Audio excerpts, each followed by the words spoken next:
तो the incarnated emperor के पिछले एपिसोड में हमने देखा था कि सायन को यून ने साइकिक टावर दिखाया था, जिसे जब सायन देखता है तो वह उसके अंदर के मिस्टीरियस पावर को फील करने लगता है। और अब आगे तो एपिसोड के स्टार्टिंग में हम सायन को देखते हैं जो उस साइकिक टावर को देखते ही जा रहा था, मानो जैसे वह उसमें खो ही गया हो। तो सायन की इस हालत को देखकर यून उसे बोलने लगती है कि क्या तुम ठीक हो, जिस पर सायन बोलता है हाँ मैं बिल्कुल ठीक हूँ, भला मुझे क्या हो सकता है। वैसे आप मुझे ये बताइए क्या मैं इस साइकिक टावर के अंदर कल्टीवेशन कर सकता हूँ। और यहाँ पर सायन ऐसा इसलिए बोल रहा था क्योंकि जब वो उस साइकिक टावर को देख रहा था तो उसे पता चल चुका था कि ये साइकिक टावर जैसा दिखता है वैसा नहीं है, बल्कि इसके पास अपनी एक हिडन पावर है, जिससे अगर मैं यहाँ पर कल्टीवेशन करूंगा तो मैं जरूर क्यूआई बिल्डिंग स्टेज को ब्रेक थ्रू कर लूंगा। तो यून उसे बताती है कि हाँ तुम यहाँ पर कल्टीवेशन कर सकते हो, पर यह साइकिक टावर बहुत खतरनाक है, इसमें टोटल 9 लेवल है और जैसे जैसे तुम यहाँ पर हाई लेवल पर जाते जाओगे वैसे तुम्हारे ऊपर उतना ही प्रेशर बढ़ते जाएगा। इसलिए तुम मेरी बात मानो तो तुम कभी भी 8 और 9th लेवल पर मत जाना, क्योंकि वहाँ का प्रेशर अलग ही लेवल पर होता है जिसे तुम अभी फिलहाल सह नहीं पाओगी। जिस पर सायन बोलता है यून आप क्या बात कर रही हैं, इस टावर में तो टोटल 10th लेवल है। तो यून उसे बोलती है 10th लेवल पर तो आज तक कोई पहुंच ही नहीं पाया है, और रूमर्स की माने तो इस साइकिक टावर के सभी सीक्रेट्स तुम्हें 10th लेवल पर ही मिल सकते हैं। पर यहाँ पर सायन ने तो ठान लिया था कि वह जरूर ही 10th लेवल पर पहुंचेगा, इसलिए वह यून को कहता है तो ठीक है, मैं कल्टीवेशन करने इस साइकिक टावर में जा रहा हूँ और मैं ट्राई करूंगा कि मैं 10th लेवल पर पहुंच सकूं। जिसकी बातों को वहां पर मौजूद आसपास के लोग सुन लेते हैं, तो वह सायन का मजाक उड़ाते हुए बोलने लगते हैं कि देखो इस बच्चे को, अभी तो यह इस अकेडमी में ही आया है और यह बातें इतनी बड़ी बड़ी कर रहा है।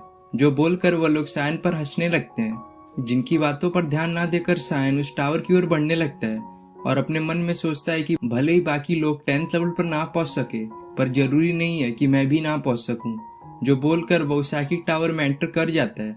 जहां जब वो इस साइकिक टावर के लेवल 1 पर होता है तो उसे यहाँ पर कुछ खास प्रेशर महसूस नहीं होता है, तो वो आगे के लेवल पर जाने लगता है, जो ऐसे करते करते लेवल 3 पे पहुंचता है, फिर लेवल 5 और फिर लास्ट में लेवल 7 पर। जहां आते ही वो अपने सामने एक बंदे को मरते हुए देखता है। जो बंदा इसलिए मरा था क्योंकि यहाँ पर इतना ज्यादा प्रेशर होता है कि वह सह नहीं सका, जिसकी वजह से उसकी बॉडी यहाँ पर सरवाइव ना कर सकी। जिससे सायन को पता चलता है कि इस लेवल 7 में कुछ तो बात है, इसलिए वह वहाँ पर एक अच्छी जगह कल्टीवेशन करने के लिए ढूंढने लगता है। जिसको ऐसा करता देख दो बंदे जो वहाँ पर पहले से ही कल्टीवेशन कर रहे थे, वह आपस में बातें करने लगते हैं कि देखो इस बंदे को, ये कितना वीक लग रहा है, पर इसके बावजूद ये लेवल 7 पर कैसे आ गया। जिसके बाद हम सायन को देखते हैं जो चैट को भी बाहर निकाल कर उसे भी यहाँ पर कल्टीवेशन कराने लगता है। जो लोग जब कल्टीवेशन कर ही रहे थे तभी वहाँ पर झाव और उसका सर्वेंट आता है, जिसमें झाव का जो सर्वेंट होता है वह यहाँ पर मौजूद लोगों को यहाँ से भगाने लगता है। बोलता है यहाँ पर वो फैमिली के यंग मास्टर झाव आए हैं, इसलिए चुपचाप यहाँ से चले जाओ, और जो यहाँ पर नहीं जाएगा वो आज मेरे हाथों मारा जाएगा।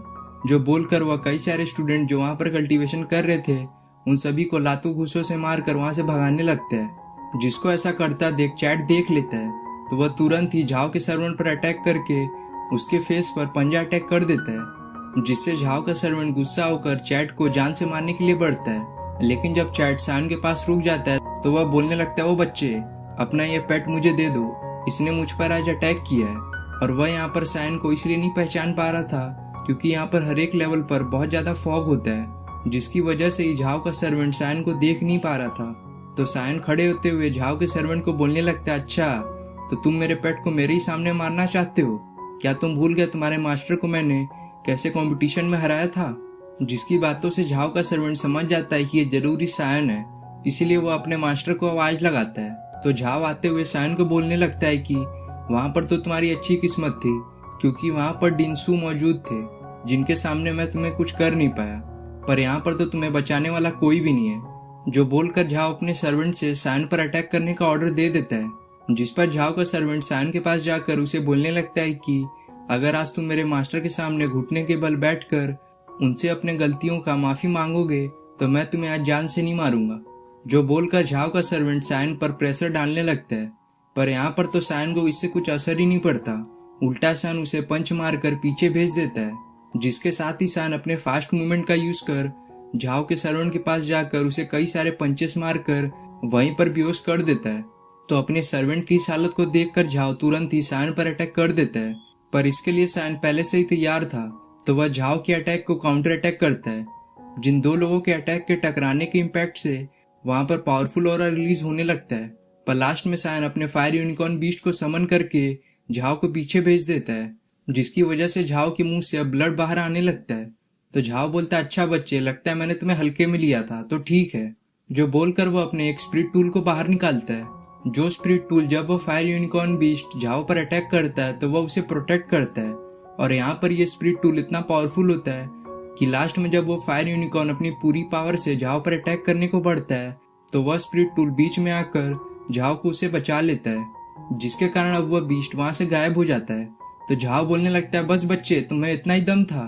पर यहाँ पर सैन तो बहुत स्मार्ट था, जो तुरंत ही झाओ के पीछे आकर अपने मिटियोर पंच टेक्निक का यूज करके झाओ पर कई सारे अटैक करता है, जिससे झाओ अब जमीन पर जा गिरता है। तो सैन उसका स्पिरिट टूल लेते हुए बोलता है, लगता है ये स्पिरिट टूल काफी पावरफुल है, तो ठीक है, मैं तुम्हारे जान के बदले ये स्पिरिट टूल ले रहा हूँ। और वैसे भी तुम इस स्पिरिट टूल का क्या ही कर लोगे, तुम तो इतने वीक हो, और ये स्पिरिट टूल तो बस पावरफुल लोगों के लिए ही है। जो बोलकर सैन उस स्पिरिट टूल को अपने कंट्रोल में लेते हुए बोलता है, अब जबकि ये ट्रेजर मेरा हो ही गया है तो इसकी पावर टेस्ट करना तो बनता ही है। पर जाओ, तुम्हारे अलावा मुझे यहाँ पर कोई दिख ही नहीं रहा है, तो क्या तुम इसके लिए तैयार हो? जो बोलकर सैन तुरंत ही उस स्पिरिट टूल को कंट्रोल करके एक अटैक जाओ की ओर करता है, जिस अटैक को देखते ही जाओ एक तालिस्मान ट्रेजर का यूज कर वहां से भाग जाता है, जिससे जब वहां पर धूल छटता है तो झाओ तब तक वहां से निकल चुका था। तो सैन जब वहां पर चेक करने जाता है तो उसे वहां पर अर्थस्केप तालिस्मान ट्रेजर मिलता है, जिसको पाकर सैन बहुत खुश होता है क्योंकि आज उसे फ्री में 2 रेयर ट्रेजर मिल गए थे। जिसके थोड़ी देर बाद सैन यहाँ पर कल्टीवेशन करता है, जो जब अपना यहाँ पर कल्टीवेशन खत्म कर लेता है तो लेवल 8 पर जाने का सोचता है, क्योंकि यहाँ पर उसे जल्दी से जल्दी क्यूआई बिल्डिंग स्टेज का कल्टीवेटर बनना था। तो वह तुरंत ही लेवल 8 के लिए निकल जाता है, जहाँ जब वो जैसी लेवल 8 पर पहुंचता है तो उसे यहाँ पर काफी अजीब लगने लगता है, जिसके दिखाती है एपिसोड यहाँ पे खत्म हो जाता है।